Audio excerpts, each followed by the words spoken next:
एक छोटा सा वीडियो मैं आपको रेकमेंड करूंगा। अगर आप राज्य पुलिस के सब इंस्पेक्टर से अगर आप आरपीएफ रेलवे सब इंस्पेक्टर को कंपेयर करेंगे तो मैंने सुविधाओं में, सैलरी में, हर चीज में एक बहुत अच्छा कंपैरिजन वीडियो बनाया है। आप ये वीडियो देख लेना। इसमें मैंने एक तरफ आरपीएफ सब इंस्पेक्टर और एक तरफ मध्य प्रदेश सब इंस्पेक्टर को कंपेयर करा है, और इस वीडियो के डिस्क्रिप्शन में लगवा दूंगा लिंक इसकी, आप देख लेना। बहुत अच्छा वीडियो है, बहुत सारी बातें आपको इसमें जानने को मिलेंगी और आप ये तय भी कर पाएंगे कि क्या आपके लिए अच्छा है, सैलरी और तमाम चीजों में क्या बेहतर आपके लिए रहने वाला है। और आपको एक चीज बता दूं, फिर जानकारियों में आता हूं कि कुछ चीजें हम आपको बहुत अच्छी अच्छी चीजें फ्री ऑफ कॉस्ट दे रहे हैं। जैसे आपको अगर पुराने पेपर्स चाहिए हो तो आप फ्री ऑफ कॉस्ट विनर्स के एप्लीकेशन से डाउनलोड कर सकते हो, है ना। अगर आपको पुराने पेपर्स मॉक टेस्ट के फॉर्म में चाहिए, प्रीवियस ईयर्स के पेपर्स आपको मॉक टेस्ट में चाहिए, तो ये आपको फ्री मिल रहा है। डेली हम रेलवे के हिसाब से क्विज अपलोड कर रहे हैं एप्लीकेशन पर, तो आपको बहुत ही छोटे छोटे 10-15 सवाल आपको क्विज सेक्शन में मिल जाएंगे, है ना। इसके अलावा आपको करंट अफेयर्स के डेली नोट्स देते हैं और करंट अफेयर्स की आपको ई मैगजीन देते हैं मंथली, ये सब फ्री है। तो ये सारी चीजें आपको विनर्स एप्लीकेशन में मिल जाएगी। विनर्स एप्लीकेशन आप डाउनलोड करेंगे। अच्छा, एक और खास बात तो बताई नहीं कि हर संडे हम आपको एक फ्री ऑल इंडिया टेस्ट दे रहे हैं। हर संडे आप इस टेस्ट को लगा सकते हो। ये सारी चीजें मैं फ्री बता रहा हूं। अगर आप कोर्स ले ना ले, एप्लीकेशन को आपको डाउनलोड करके पढ़ना जरूर चाहिए। बहुत सारी चीजें आपको निःशुल्क मिल रही है। तो फ्री ऑल इंडिया टेस्ट है, प्रीवियस पेपर है, प्रीवियस ईयर मॉक टेस्ट है, रेलवे के क्विज है, करंट अफेयर्स नोट्स हैं, ये सब चीजें विनर्स एप्लीकेशन पर हैं। और 25 अप्रैल से नया और लाइव बैच चालू हो रहा है। एक ही बैच आपको ज्वाइन करना है एसआई और कांस्टेबल के लिए। 699 फीस है। सारे टीचर, सारे विषय, पूरा सिलेबस लाइव आपको पढ़ाया जाएगा। और आप चाहते हो कि एनटीपीसी ग्रुप डी सबकी तैयारी बहुत अच्छे से हो जाए, तो फिर आप फाउंडेशन बैच ज्वाइन करिएगा रेलवे का। ये सारी जानकारी बैचेस की और इनकी मैं आखिरी में दूंगा। अब थोड़ी सी हम बात करते हैं वैकेंसी के बारे में। फॉर्म भरना स्टार्ट हो चुके हैं। 15 अप्रैल से फॉर्म भरना शुरू हो चुके हैं। 14 मई इसकी लास्ट डेट है। और अगर बात करें तो 35,400 का बेसिक पे है। सैलरी कितनी मिलती है वो मैं आपको बता रहा हूं, ये बेसिक पे है। लेवल 6 जॉब है, शानदार जॉब है। B1 मेडिकल स्टैंडर्ड है और पूरे भारत से 452 विद्यार्थियों को चुना जाएगा इसके लिए, ठीक है। 452 पद मैंने आपको बताए। यहां पे आप कैटेगरी वाइज भी देख सकते हैं। अनारक्षित कितने हैं, 157। अनुसूचित जाति कितनी है, अनुसूचित जनजाति, अन्य पिछड़ा वर्ग, ईडब्ल्यूएस, है ना, 38 है। कुल कितने हैं, 384। इसके अलावा यहाँ पे महिलाओं की अगर बात करें तो उनके कितने पद हैं, 68 महिलाओं को भी चुना जाएगा। तो पुरुषों के लिए, मेल के लिए केवल 384 पद हैं, 384 हैं। और वुमेन के लिए, फीमेल के लिए टोटल कितने पद हैं, 68 पद हैं। और ऐसे टोटल मिला के कितने हो रहे हैं, टोटल मिला के आपके 452, 450 होंगे। सैलरी पे आऊंगा तो मैं आपको बताऊंगा, फिजिकल के बारे में बताऊंगा, स्टेप बाय स्टेप हम चलेंगे। एज 20 से 28 साल है और इस बार इसमें 3 इयर्स का रिलैक्सेशन मिला है। वैसे एज 20 से 25 इयर्स होती है, ये ध्यान रहे। इस बार रेलवे अपनी सारी भर्तियों में 3 साल का रिलैक्सेशन दे रहा है और कैटेगरी वाइज रिलैक्सेशन अलग है, वो और अलग ही है। हमेशा 20 से 25 साल रहा है, इस बार आपको 20 से 28 साल का मिल रहा है। बाकी एसटी एससी का 5 इयर्स, ओबीसी का 3 इयर्स वो एक्स्ट्रा है, वो और इसमें आपको आगे बढ़ के मिल जाएगा। यानी कुछ विद्यार्थी ऐसे भी रहेंगे, कैटेगरी पे डिपेंड करेगा, जो 33 वर्ष की उम्र तक अप्लाई कर सकते हैं, कुछ 31 ईयर्स की एज तक अप्लाई कर सकते हैं। कैटेगरी वाइज वो आपको देखना पड़ेगा। देखिए, ये जो आप प्रश्न पूछते हैं बेसिक पे से जुड़ा हुआ, 35,400 इसका बेसिक पे है, इसके बारे में जरा समझना क्या होता है। ये बेसिक पे है, इसमें फिर सबसे पहले जुड़ता है महंगाई भत्ता, ठीक है, जिसको हम डीए कहते हैं, डियरनेस अलाउंस, जो अभी काफी बढ़ रहा है और ये हर समय चेंज होता रहता है ना। फिर इसमें एचआरए, सीसीए, अलग अलग विभाग के अलग अलग टर्म्स होते हैं, है ना। तो जब ये सारी चीजें इसके अंदर और जुड़ती हैं तो आप मान के चलिए कि लगभग आपकी जो सैलरी बनेगी वो 50,000 से 60,000 के आसपास बनती है ना। और फैसिलिटीज अलग होती हैं। तो ये बेसिक पे है, इसके आधार पे सारी चीजों का कैलकुलेशन होकर आपकी सैलरी बहुत अच्छी बनती है। और स्टेट लेवल में, स्टेट की जो हमारी राज्य की जो पुलिस है उसमें इतना आपको सैलरी नहीं मिलना है ना, कम ही रहेगा। तो ये एक फायदा यहाँ पे सैलरी का कि यहाँ पे सैलरी और सुविधाएं राज्य से काफी बेहतर हैं। लोड वर्किंग राज्य से बेहतर है क्योंकि रेलवे का बहुत ही सीमित क्षेत्र है। राज्य की अगर आप पुलिस में सेवा दे रहे हैं, एक फायदा जरूर है कि आप अपने राज्य में ही रहेंगे, लेकिन यहां पर क्राइटेरिया बहुत बड़ा हो जाता है कि आपको किसी भी प्रकार का काम कहीं भी कुछ भी करना पड़ सकता है। रेलवे में कार्य राज्य के पुलिस के कार्यों से काफी लिमिटेड है, तो यहाँ पे थोड़ा सा वर्कलोड जो है वो कम होता है क्योंकि क्राइम और सारी चीजें रेल में जो होंगी बस वही आपके कार्य क्षेत्र में है, बाकी कुछ नहीं रहता है ना। तो थोड़ा सा लोड कम है, सैलरी अच्छी है, फैसिलिटीज अच्छी है, आप रेल मंत्रालय, रेल विभाग के अंतर्गत है, तो वो थोड़े से फायदे आपको यहाँ पर मिलेंगे, ठीक है।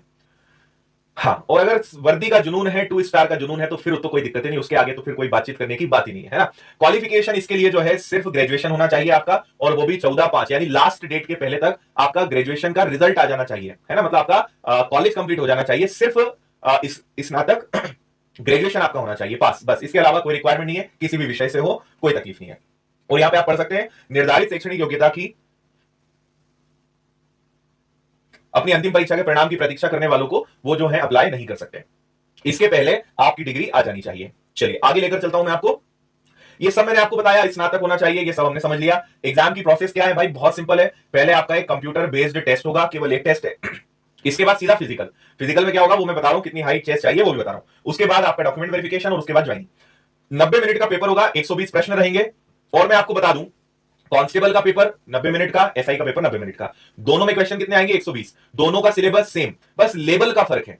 अगर कांस्टेबल का पेपर 20 है तो ये 21 रहेगा, यानी इसका लेवल थोड़ा सा ज्यादा रहेगा। बाकी आप एक ही तैयारी से दोनों एग्जाम्स को क्रैक कर सकते हो, दोनों एग्जाम की तैयारी कर सकते हो। कल जब मैंने कांस्टेबल की बात करी थी तब भी मैंने आपसे कहा था कि कांस्टेबल की तैयारी करने से बेटर है कि आप एसआई की तैयारी करें, क्योंकि एसआई की प्रिपरेशन करेंगे तो कांस्टेबल कवर हो जाएगा। और एसआई का पेपर ऑलरेडी बड़ा इजी आता है। 2 दिन पहले मैंने आपको सब इंस्पेक्टर का प्रीवियस पेपर सॉल्व करवाया था, कल मैं आपको कांस्टेबल का पेपर सॉल्व करवाने वाला हूं इसी समय पे 8 बजे, आप वो भी पढ़ने आ जाना।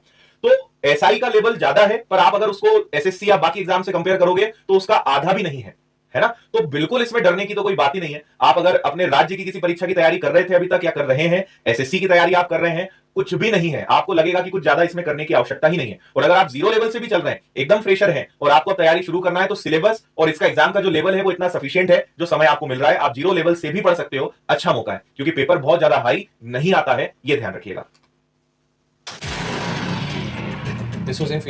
पहला आपका जीएस यानी जीए आ जाएगा, जिसके 50 सवाल रहेंगे। दूसरा आपका मैथ्स हो जाएगा, जिसके 35 सवाल, रीजनिंग हो जाएगा 35 सवाल, 120 सवाल और 90 मिनट का समय, और हर प्रश्न का 1 नंबर रहेगा और 1/3 1/3 नेगेटिव मार्किंग यहां पे रहने वाली है। ठीक है, अब हम बात करते हैं सिलेबस के बारे में। ये वो स्क्रीनशॉट दिखा रहा हूं जो रेलवे ने दिया है, लेकिन आपको पता है कि लास्ट में मैं आपको निचोड़ एनालिसिस दूंगा कि क्या पढ़ना है, क्या ज्यादा पूछा जाता है, क्या कम आता है, उसको हम समझेंगे। तो अंक गणित में क्या क्या आपको पढ़ना है। एक अच्छी बात क्या है रेलवे की परीक्षाओं में, वैसे भी अच्छी बात क्या है कि एक तो इंग्लिश नहीं आता है ना, और इसमें भी आपको एडवांस मैथ्स जो है लगभग न के बराबर आपको पढ़ना है। मतलब एडवांस मैथ्स का भी रोल इसमें बहुत ज्यादा नहीं है। तो percentage, profit and loss, simple interest, compound interest, इस प्रकार के जो चैप्टर्स हैं वही आएंगे। एडवांस मैथ्स के कुछ ही टॉपिक्स हैं जो आते हैं, जो एकदम टिपिकल एडवांस मैथ्स है वो इसमें नहीं आएगा, तो वो आपके लिए बहुत हल्का हो जाता है। रीजनिंग के 35 सवाल और ये जीएस। अब मैं आपको ये सब छोड़ो, रेलवे का तो छोड़ो, अब अपन अपनी भाषा में समझते हैं कि क्या करना है। तो आप इसका स्क्रीनशॉट ले लीजिएगा। अगेन हमारी टीम ने पुराने पेपर्स को एनालिसिस करके और एक अच्छे से सारी चीजों को समझ के रिसर्च करके आपके लिए निचोड़ निकाला है। तो अगर अनुपात, समानुपात, प्रतिशत, लाभ हानि, छूट, साधारण ब्याज, चक्रवृद्धि ब्याज, औसत, फिर आगे लेकर जाऊं मैं समय दूरी, रेलगाड़ी, मिश्रण, समय कार्य, नल टंकी, नाव धारा, आयु, और आगे चले। ये देखो एडवांस में क्या क्या पढ़ना है। नंबर सिस्टम, सिंप्लीफिकेशन, घातांकनी, दशमलव भिन्न, decimal fractions, LCM, HCF, mensuration, DI, विविध, है ना। मतलब geometry, algebra, trigonometry, coordinate geometry, quadratic equation, ये सब चैप्टर से आपको मुक्ति है इसमें, जो बहुत खतरनाक माने जाते हैं। और ये तो नॉर्मल है, अधिकतर कैलकुलेशन बेस्ड है, लॉजिकल बेस्ड है, तो ये आप कर ही सकते हैं। और हमने यहाँ पे ये भी पूरा लिख दिया है कि किस प्रकार के चैप्टर से कितने प्रश्न आते हैं, किसका ज्यादा रोल है। तो भाई रेशो और परसेंटेज तो हर एग्जाम के हीरो हैं, इनके प्रश्न तो आने ही आने। और कभी भी मैथ्स को पढ़ना हो तो पहले रेशो और परसेंटेज चैप्टर ही पढ़ना। अगर ये 2 चैप्टर पढ़ोगे पूरे अरिथमेटिक में आप इनको कनेक्ट कर पाओगे, क्योंकि हर चैप्टर में या तो रेशो का कांसेप्ट लगेगा या परसेंटेज का कांसेप्ट लगेगा, है ना। और इनका रोल ज्यादा भी है। फिर लाभ हानि बहुत बढ़िया चैप्टर है, डिस्काउंट उसी का हिस्सा होता है, सिंपल इंटरेस्ट, कंपाउंड इंटरेस्ट ज्यादा इंपॉर्टेंट है। फिर एवरेज आ जाता है आपका, टाइम एंड डिस्टेंस बहुत इंपॉर्टेंट है, रेलगाड़ी, मिश्रण, समय कार्य से पिछली बार बहुत लगभग न के बराबर इनसे सवाल देखने को मिले, पर ये दोनों चैप्टर खासकर एक साथ आप पढ़ सकते हो। आयु हो गया, संख्या पद्धति तो 3 सवाल, ये बहुत इंपॉर्टेंट है। नंबर सिस्टम, एडवांस मैथ्स कभी भी शुरू करना है तो 2 चैप्टर सबसे पहले पढ़िए, नंबर सिस्टम और एलसीएम एचसीएफ, ये 2 चैप्टर्स आप पढ़ेंगे, एडवांस मैथ्स आपका अच्छा रहेगा। ठीक है। घातांकनी, सर्ज इंडाइसिस, दशमलव, महत्तम, और ये सारी चीजें आपकी हो गई। और कल भी मैंने कहा था, शॉर्ट में फिर बोल रहा हूं, एक तो आप कल का वीडियो जरूर देख लेना कांस्टेबल वाला, जिसमें मैंने पूरी जानकारी आपको दी थी, है ना। मैंने कल ये पूरा बताया था कि आपकी क्या स्ट्रेटेजी होनी चाहिए, क्योंकि इसके लिए भी वही चीज काम करेगी, है ना। मैथ्स और रीजनिंग स्कोरिंग सब्जेक्ट्स हैं, इनमें आप 100% नंबर तक ला सकते हो। जीएस में आप 100% ला ही नहीं पाओगे, क्योंकि उसका अंत नहीं है ना। और एक विषय से 35 सवाल मिल रहे हैं, जीएस में भी हम काउंट करेंगे कितने विषय होते हैं। ऐसे आप रीजनिंग देख सकते हैं, analogy, classification, blood relation, number series, sitting arrangement, inequality, पासा, syllogism, arithmetic reasoning, coding decoding, न्याय संगत, सिलोलिज्म, जो रीजनिंग होती है। फिर नॉन वर्बल में जाओगे तो counting of figure, completion of figure, water image, mirror image, non verbal series, formation, ये सारे चैप्टर जो हैं। और रीजनिंग में मैंने आज तक किसी को देखा नहीं जो ये कहे कि मुझसे रीजनिंग नहीं बनती, सबसे बन जाती है, बहुत आसान है और मजेदार चीज है, मजा आता है रीजनिंग पढ़ने में, तो ये आपके लिए रहेगा। अब जीएस की अगर हम बात करें तो जिससे 50 सवाल आएंगे जीएस में, लेकिन आप ध्यान रखें कि 50 सवाल जरूर आएंगे, लेकिन सब्जेक्ट से, ये सारे विषय हैं। आपको इतिहास पढ़ना है, आर्ट एंड कल्चर पढ़ना है, भूगोल, अर्थशास्त्र, राजनीति, संविधान, खेल, सामान्य विज्ञान, है ना। और ईटीसी में हम ओवरऑल इसको कह सकते हैं कि भाई एक तो आपको स्टैटिक जीके पढ़ना है और करंट अफेयर्स पढ़ना है। इतने विषय पढ़ोगे तो 50 सवाल आपके कवर होंगे, है ना। यानी आप हर सेक्शन से मान के चलिए कि 4-4, 5-5 सवाल आपको हर विषय से देखने को मिलेंगे, कि भाई पूरा इतिहास पढ़ोगे तो 4 या 5 सवाल आएंगे। और इसीलिए मैं आपको बार बार ये कहता हूं कि मैथ्स पढ़ना और इतिहास या भूगोल पढ़ना लगभग सेम है, क्योंकि सिलेबस तो बहुत बड़ा है। पर इतिहास पढ़ोगे 4 सवाल आएंगे, मैथ्स पढ़ोगे 35 सवाल आएंगे। तो पढ़ना सब है, पर पहले क्या पढ़ना है ये बहुत इंपॉर्टेंट होता है। आज मैं ऑफलाइन क्लास में किसी को एक उदाहरण दे रहा था, आज मैं किसी बैच में था, तो यही ऐसी बात निकली थी कि सर पहले क्या पढ़ें, समझ नहीं आता। तो मैंने उनको एक बहुत अच्छा उदाहरण दिया, आप भी इसे कनेक्ट कर पाएंगे। आप मान लीजिए कोई काम में व्यस्त थे, आपका मोबाइल साइलेंट था, आपने देखा कि आपके पास अचानक से जो है 10 मिस कॉल आ गए, सुनना बात ध्यान से, 10 मिस कॉल आ गए। अब जब 10 मिस कॉल आएंगे तो क्या जिस ऑर्डर में फोन आया उसी ऑर्डर में आप फोन लगाते हो क्या नहीं लगाते? आप पहले देखते हो कि 10 मिस कॉल किस किसके हैं, आप पहले उसे फोन लगाएंगे जो आपके जीवन में सबसे ज्यादा महत्वपूर्ण है, जो आपकी लिस्ट में सबसे ऊपर है। आपके माता पिता हो सकते हैं, आपके फ्रेंड हो सकते हैं।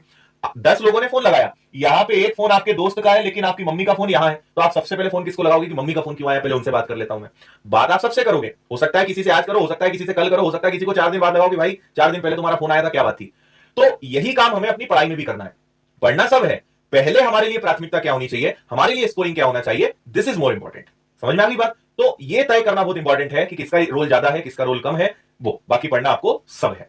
आ गई बात समझ में, है ना? और इसीलिए मैं बार बार समझा रहा हूं कि ज्योग्राफी से आएंगे 5 सवाल, मैथ्स से आएंगे 35 सवाल। तो भाई मैथ्स पढ़ो ना, ये ज्यादा फायदे का है, लेकिन ज्योग्राफी को फोन बाद में लगाएंगे, है ना? पहले फोन लगाएंगे मैथ्स को, क्योंकि उससे 35 सवाल आ रहे हैं। तो 70 सवाल तो आपके 2 विषय से कंप्लीट हो रहे हैं, और ये 8-9 विषय से आपके 50 सवाल हल हो रहे हैं। तो इसमें आप कोई भी 2-3 सब्जेक्ट उठाओ, उन पे काम करो, और मैथ्स और रीजनिंग पे काम करो, उनको मजबूत करो, तो आप हमेशा फायदे में रहेंगे। क्लियर है? हाँ ठीक है। और मैथ्स में मैं आपको बता चुका हूं कि मैथ्स में आपको सबसे पहले क्या पढ़ना है, परसेंटेज और रेशो, प्रतिशत और अनुपात, ये 2 विषय के साथ शुरू करें। रीजनिंग पढ़ना है तो आप अल्फाबेट सबसे पहले पढ़िए, calendar, coding decoding, blood relation, direction, ये चैप्टर्स आप पहले पढ़िए। बाकी रीजनिंग में आप कहीं से भी शुरू करो, सब एक दूसरे से एक कुछ ही चैप्टर्स हैं जो कनेक्टेड है, बाकी तो सब आपको कहीं से भी पढ़ो, कोई दिक्कत नहीं आनी उसमें आपको। ठीक है? हाँ भाई, यूट्यूब पे हम आपकी मदद कर ही रहे हैं मैथ्स के लिए। एप्लीकेशन पे अगर आप हैं, कोर्स में आएंगे तो फिर वहां पे आपकी हम मदद करेंगे। तो जहां जैसा आप कोर्स नहीं ले सकते तो किताबें हैं हर विषय की, मैथ्स की, रीजनिंग की, जीएस की, साइंस की, आप किताबें खरीद सकते हैं विनर्स की। आखिरी में उसकी जानकारी मैं आपको दूंगा। तो जिस भी माध्यम से आप चाहें उस माध्यम से जुड़ के एक अच्छी तैयारी कर सकते हैं, क्योंकि हम सबका पहला उद्देश्य यह है कि जो डिजर्विंग कैंडिडेट है, जो मेहनती कैंडिडेट है, और जो इतने लाखों लोगों में अपने आप को प्रूव करने के लिए तैयार है, उसके कंधे पे 2 स्टार डिजर्व करते हैं, उसको 2 स्टार मिलना चाहिए, और हम उसके साथ हैं, खूब मेहनत करेंगे। पर आपको भी मेहनत करना पड़ेगी। कोई किताब खरीदने से, कोई कोर्स लेने से, कहीं ऑफलाइन जाने से कभी सिलेक्शन नहीं होता। सिलेक्शन हमेशा होता है कि वहां जाके मेहनत करने से। मेहनत कितनी कर रहे हो इस पे सिलेक्शन तय होगा। केवल कुछ कर लेने से, ज्वाइन कर लेने से, 4 किताबें खरीदने से कभी सिलेक्शन नहीं होता। सिलेक्शन इन्हीं की बदौलत होगा, लेकिन उसके साथ मेहनत भी जुड़नी चाहिए। और इसके बाद सिलेक्शन बहुत हद तक डिपेंड करता है कि भाई विद्यार्थी तो मेहनत कर रहा है, लेकिन टीचर्स और टीम भी होनी चाहिए जो उसके साथ मेहनत करे। तो विनर्स में हम आपको इसके लिए अश्योर करते हैं कि भाई तुम जितनी मेहनत करोगे उससे 1.5 गुना मेहनत ही हम करेंगे, उससे ज्यादा ही करेंगे, ये हम कमिट करते हैं। तो जब टीचर मेहनत करते हैं, स्टूडेंट मेहनत करता है, सारी सुविधाएं फैसिलिटीज मिलती हैं, तो फिर सिलेक्शन होता ही होता है ना? वहां पे हमें बस ध्यान देना है कि हम मेहनत के लिए कितने तैयार हैं। ठीक है? ऑनलाइन एग्जाम होता है, ऑनलाइन एग्जाम बहुत सिंपल है, जब पेपर आएगा बता देंगे, अभी चिंता मत करो आप। अभी से उन चिंताओं की चिंता ना करें जिन चिंताओं को फिलहाल चिंता करने की कोई आवश्यकता है ना? अभी इस बात का फर्क नहीं पड़ता है ऑनलाइन एग्जाम कैसे होगा, हम आपको एग्जाम के पहले सब यहां बता देंगे ऑनलाइन एग्जाम में क्या क्या करना है, कोई डरने वाली बात नहीं है ना? अच्छा, इसके बाद फिजिकल को भी जल्दी से समझ लेते हैं। 10 गुना लोगों को फिजिकल के लिए बुलाया जाएगा लड़कों के लिए सब इंस्पेक्टर में, और इसका फिजिकल कांस्टेबल से थोड़ा कम है, मतलब कांस्टेबल से थोड़ा यहां पे आपको रिलैक्स मिलेगा। तो लड़कों के लिए 1600 मीटर होगा जिसे 6.5 मिनट में पूरा करना है, और लड़कियों के लिए 800 मीटर की रनिंग होगी जिन्हें 4 मिनट में पूरा करना है। कांस्टेबल में इससे भी कम टाइम है, क्योंकि कांस्टेबल में ज्यादा दौड़ लगाना है, पहले चोर को कांस्टेबल पकड़ेगा, नहीं पकड़ाएगा तो सब इंस्पेक्टर भागेगा, है ना? तो लड़कों के लिए 1600 मीटर, लड़कियों के लिए जो है, महिलाओं के लिए 800 मीटर। लड़कों के लिए लंबी कूद 12 फीट है और ऊंची कूद 3 फीट 9 इंच है। महिलाओं के लिए लंबी कूद 9 फीट है और ऊंची कूद जो है 3 फीट है।